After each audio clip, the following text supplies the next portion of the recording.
आदाब। उम्मीद है आप सब खैरियत से होंगे। आज हम लोग उर्दू में स्वाद और ज़्वाद को समझेंगे। ये हमारा पार्ट 6 है। स्वाद ग्रुप, स्वाद समूह। तो स्वाद समूह में हमारे 2 लेटर आते हैं, स्वाद और ज़्वाद। दोनों की शेप एक जैसी होती है। ये देखिए, शेप यही होती है। स्वाद खाली होता है, कोई नुक्ता नहीं होता। ज़्वाद में एक नुक्ता होता है। ठीक है।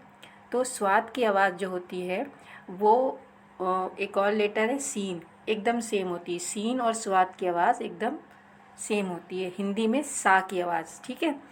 और जो ज़्वाद होता है, जो हमारा ज़्वाद है, उसकी आवाज़ उर्दू में ज़ाल और ज़े की तरह होती है। ये देखिए, ज़्वाद, ज़े या ज़ाल, इनकी आवाज़ें सेम होती है। हिंदी में ज़ा के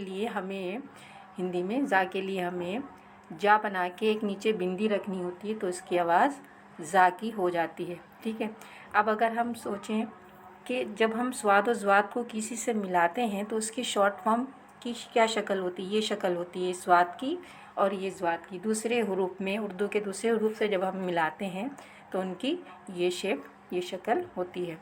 आइए आगे पढ़ते हैं। कुछ और एग्जाम्पल स्वाद और ज़्वाद से कुछ अल्फाज देखिए, यहाँ पे लिखे हैं।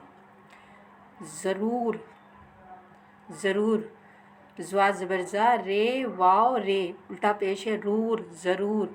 ये देखिए, सद्र, स्वाद दाल रे ज़बर सद्र, ये ज़्वाद से, ज़्वाद दाल ज़ेर ज़िद।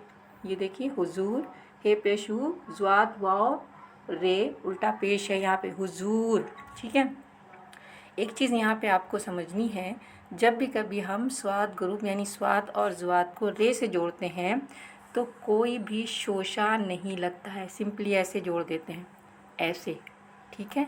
और यहाँ पे आप देख रहे हैं, इसके अलावा किसी से भी जोड़ेंगे तो शोशा ज़रूर लगता है। जैसे कि स्वाद को जब हम लोग दाल से जोड़ेंगे तो शोशा लगना ज़रूरी है। स्वाद बना के हमें इस तरह करना होगा, यानी एक शोशा ज़रूर लगेगा। किसी भी ग्रुप से जोड़ेंगे, बस रे के लिए कोई शोशा नहीं लगता है रे ग्रुप के साथ।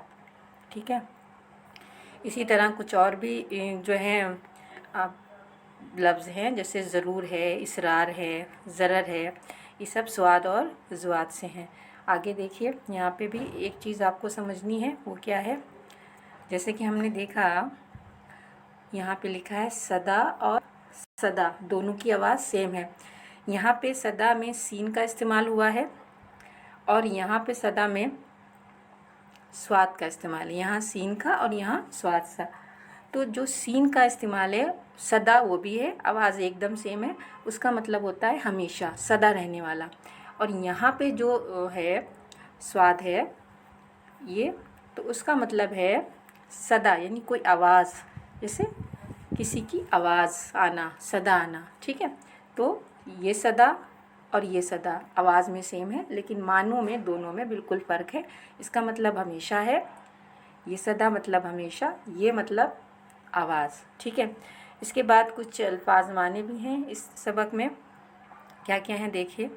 पहला लफ्ज़ है यहाँ पे सद्र यानी अध्यक्ष, सद यानी 100, 100% जैसे कहते हैं ना। शख्स यानी व्यक्ति, इसरार यानी आग्रह, ज़रर यानी नुकसान। आगे देखिए, 2 और भी हैं। अर्ज़ यानी धरती, सदा यानी हमेशा, सीन वाला सदा। ठीक है। तो इस तरह हमने आज स्वाद और ज़्वाद को समझा।